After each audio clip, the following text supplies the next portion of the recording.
अस्सलाम वालेकुम, आप देख रहे हैं क्राइम स्टोरीज और मैं हूं राबिया शाहिद। लाहौर से एक ड्रम में बंद लाश का मामला हल हो चुका है। एक 23 साल जवान ने एक 55 साल शख्स को कत्ल किया है। क्या पुलिस ने इस मर्डर मिस्ट्री को रिजॉल्व किया, आपको बताएंगे। हमारे साथ स्टूडियो में मौजूद हैं समा टीवी के नुमाइंदे जहांगीर खान साहब। अस्सलाम वालेकुम जहांगीर। वालेकुम सलाम। Welcome to crime story. Thank you. Jahangir, ये क्या वाकया है? एक 23 साल जवान ने एक 55 साल शख्स को कत्ल कर दिया है, क्या मामला है, क्या वजह बनी? बिस्मिल्लाहिर्रहमानिर्रहीम। इस वाक़े को एलैबोरेट करने से पहले मैं इसके मोटिव का ये बता दूं कि बड़ा ही इंटरेस्टिंग और अजीब नौइयत का मोटिव है कत्ल की इस वारदात का, और दूसरा जिस तरह से इस कत्ल की प्लानिंग की गई वो भी बड़ी अहमियत की हामिल है। और तीसरी और बड़ी इंपॉर्टेंट बात यह है कि ये कत्ल ट्रेस किस तरह से हुआ। तो ये कत्ल की वारदात एक मेमोरी कार्ड की मदद से ट्रेस की गई है, जो कि पुलिस को स्पॉट से, क्राइम सीन से, जाए वकुआ से मिला था। अब आते हैं वकुआ की तरफ। अच्छा, 13 जुलाई को पुलिस को 15 पर कॉल मौसूल हुई कि बादामी बाग के इलाके में एक क्वार्टर है, उस क्वार्टर में एक ड्रम के अंदर किसी शख्स की लाश पड़ी है और डेड बॉडी जो है वो तकरीबन डिस्पोज होने के करीब है, गल चुकी है। उसकी शनाख्त अभी आसानी से मुमकिन नहीं। ठीक है। ये कॉल चलाने वाला जो नौजवान है, उसी के वालिद की ये लाश थी, लेकिन उसके इल्म में नहीं था कि ये उसके वालिद की लाश है, क्योंकि जो शख्स कत्ल हुआ उसकी उम्र 55 साल और उसका नाम इसराइल था। ठीक है। जो कि रहने वाला था राना टाउन का, फिरोज वाला राना टाउन का।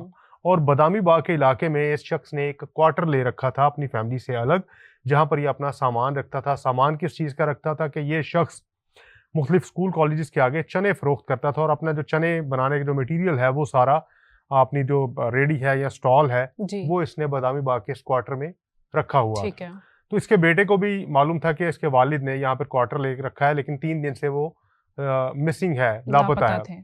तो जब इसका बेटा इसके क्वार्टर पर गया तो वहां पर उसने देखा कि ड्रम के अंदर एक लाश पड़ी है जिसको उसने आइडेंटिफाई नहीं कर पाया। तो उसने पुलिस को 15 पर कॉल की। पुलिस ने स्पॉट पे रिस्पॉन्ड किया। स्पॉट पे रिस्पॉन्ड करके पुलिस ने जब उस डेड बॉडी को बाहर निकाला तो फिर उस नौजवान, उस लड़के ने पहचाना कि ये उसके वालिद की ही लाश है, जिनका नाम इसराइल है। 3 दिन से वो मिसिंग थे। अब आते हैं क्राइम सीन एनालिसिस की तरफ। तो पुलिस ने जब जाए वकुआ से एविडेंस कलेक्शन का अमल शुरू किया तो मुख्तलिफ फिंगरप्रिंट्स लेने की कोशिश की गई, मुख्तलिफ फोरेंसिक एविडेंसेस कलेक्ट करने की कोशिश की गई। वो खातिर ख्वाह कोई बड़े फोरेंसिक एविडेंसेस स्पॉट से नहीं मिल सके। लेकिन एक बड़ी इंपॉर्टेंट चीज पुलिस को जाए वकुआ से मिली। 2 मेमोरी कार्ड्स मिले। ठीक है।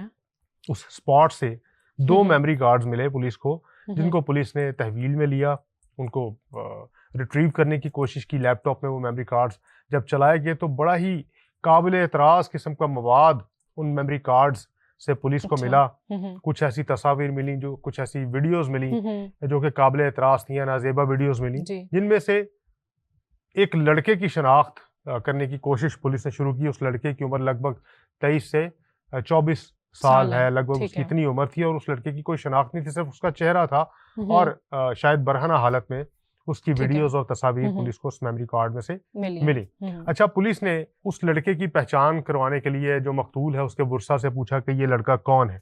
उन्होंने कहा हम इसको नहीं जानते। फिर मकतूल के दोस्तों से राब्ता पुलिस ने किया और उनसे पूछा कि क्या वो इस लड़के को जानते हैं। उनमें से भी कोई नहीं जानता था। जो इलाके के लोग हैं उनसे पूछा गया, उन्होंने भी लाइल्मी का इजहार किया। बिलाखिर मकतूल का एक दोस्त जो है उसने उस लड़के को आइडेंटिफाई किया और उसने पहचाना। उसने कहा कि ये लड़का सिट्टे या जो छल्ली है वो बेचता है। ठीक है। और इसका नाम है यासिर खान। इस लड़के का नाम यासिर खान है और पिछले 2-3 दिन से ये लापता है, मंजर से गायब है, मिसिंग है।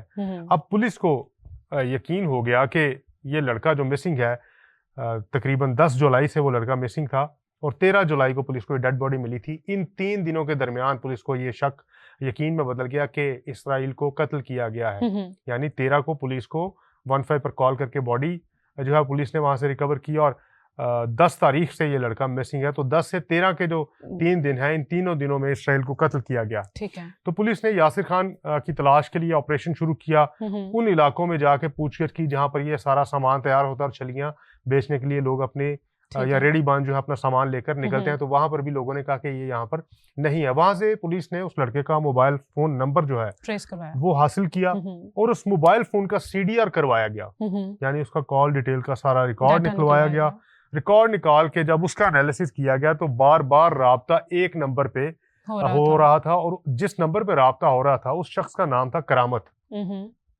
ठीक है।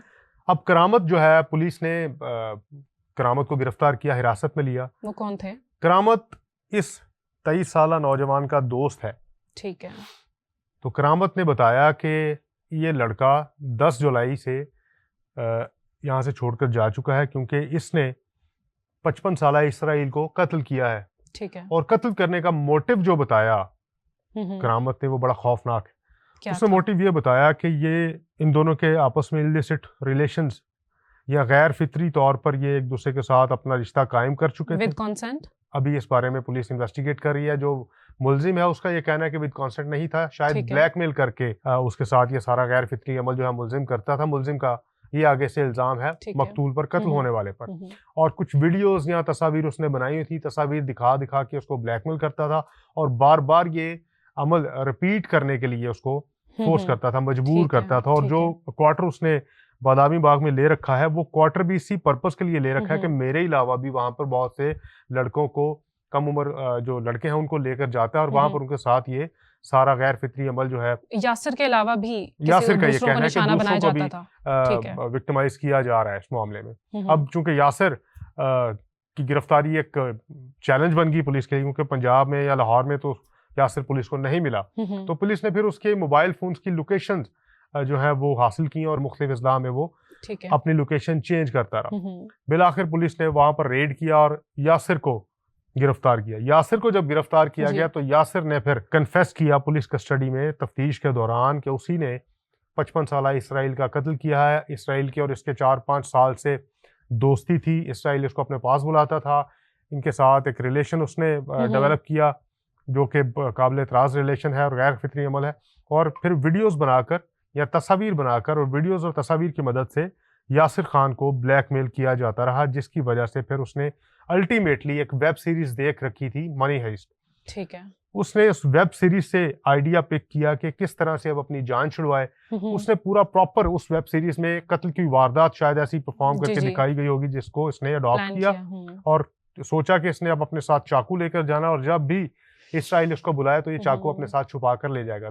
13 तारीख को फिर इसराइल ने दोबारा इसको बुलाया वहां पर अपने क्वार्टर में, तो ये लड़का अपने साथ जो वेपन है, शार्प वेपन चाकू जो है वो साथ ले गया। जब इसराइल ने वो सारा अमल दोहराने की कोशिश की, ठीक है, तो इसी दौरान फिर इसने खंजर निकाला, चाकू निकाला और उसकी गर्दन पर इसके स्टैब किया, वार किया। ठीक है। गर्दन पर वार करने के बाद इसने कपड़ा उठाया, कपड़े से उसके मुंह के अंदर वो कपड़ा ठोंस दिया ताकि इसकी आवाज बाहर ना जा सके। अच्छा, फिर इसने मर्डर करने के बाद अब इसका जो आगे क्राइम सीन को रिमूव करने का या जो क्राइम सीन पे जो एविडेंसेस हैं उनको खराब करने का जो तरीका है वो भी बड़ा ड्रामेटिक है। यानी इसने वेब सीरीज से वो पूरा तरीका अडॉप्ट किया, सीखा कि क्राइम सीन से पुलिस आकर किस तरह के एविडेंसेस कलेक्ट कर सकती है। ठीक है। इसने वो सारे पॉइंट्स नोट किए और यासिर ने अपने बहनोई को फोन किया और उसको बताया कि मेरे हाथों एक कत्ल हो चुका है और अब मेरी मदद करो, इस बॉडी को कहीं डिस्पोज करते हैं, दरिया रावी में फेंक आते हैं। तो उसके बहनोई ने हाथ खड़े कर दिए, उसने कहा कि मैं इस काम में तुम्हारा साथ हरगिज़ नहीं दे सकता क्योंकि इसके बाद जब तुम फंसोगे तो मेरे ऊपर भी आफत आएगी और मैं भी मुसीबत में फंस जाऊंगी। फिर इसने फोन किया करामत को और करामत को ये सारी स्टोरी इसने बताई जो कि पुलिस का फर्स्ट सस्पेक्ट, ठीक है, प्राइम सस्पेक्ट बना और जिसने फिर आगे से ये सारा मामला डिस्क्लोज किया। करामत को इसने बताया कि ये शख्स मेरे साथ ये ताल्लुक डेवलप कर चुका था और मुझे मजबूर करता था कि मैं बार बार इस ताल्लुक को दोहराता रहूं और इस ताल्लुक को ख़त्म ना करूं। अब इसमें जो बड़ी मज़ाक़ खेज़ बात है वो ये है कि पुलिस का ये कहना है कि जो मकतूल है उसके 10 बच्चे हैं, मैरिड है, 10 बच्चों का वो बाप है और जो मुलजिम है इसकी उम्र 23 साल।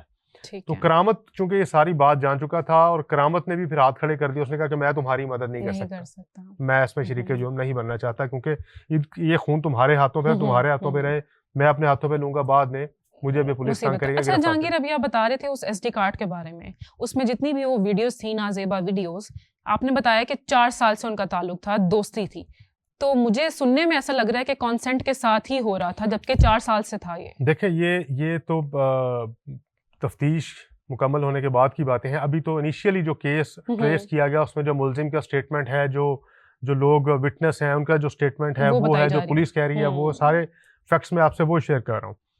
अच्छा, जब किसी ने भी इसका साथ नहीं दिया तो फिर इसने क्या किया, इसने क्राइम सीन को उसमें रद्दोबदल करने की कोशिश की, उसको ख़त्म करने की कोशिश की। इसने कैसे? वो जो ड्रम है ना, उस ड्रम में वो मकतूल अपना चने जो वो फ़रोख्त करता था, जी, बेचता जी। था, वो सामान रखता था, उसको खाली किया। उसमें डेड बॉडी को उसने पैक करने की कोशिश की, पैक करके डेड बॉडी को क्वार्टर में रखा। फिर कुछ जो वहाँ पे रज़ाई या कंबल वगैरह पड़े होते, उनको थोड़ा बहुत चेंज किया कि किसी को पता ही ना चले कि ये ड्रम है। ड्रम के ऊपर वो उसने रज़ाई और कंबल वगैरह रख दिए। फिर इसको जिस चीज़ पे शुबा था कि इसके फिंगरप्रिंट्स आए होंगे, इसने वो तमाम के तमाम फिंगरप्रिंट्स रिमूव करने की कोशिश की। ठीक है। वो सारे वेपन्स को इसने साफ़ किया, जहाँ-जहाँ पे दरवाज़े पे इसके फिंगरप्रिंट्स आए होंगे, वो फिंगरप्रिंट्स रिमूव किए इसने। ड्रम पर अपने फिंगरप्रिंट्स रिमूव किए। लेकिन अब चूँकि कुदरत का एक निज़ाम है जी, जी। कि कोई कितनी भी कोशिश कर ले, अपना एक ट्रेस जो है छोड़ जाता है, वो कहीं न कहीं छोड़ जाता है। छोड़ के जाएगा। मुल्ज़िम, क्रिमिनल जो है वो अपना ट्रेस हमेशा छोड़ के जाएगा जी, जी। किसी भी स्पॉट पे। तो वो ट्रेस या एसडी कार्ड की सूरत में पुलिस को मिल गया। अब गो के वो मुलजिम ने नहीं छोड़ा होगा, या वो एसडी कार्ड जिनकी वजह से इसको ब्लैकमेल किया जाता था, या मकतूल वो कार्ड दिखा के इसको ब्लैकमेल करता था, वो इसने ढूंढने की कोशिश भी की होगी, नहीं मिले।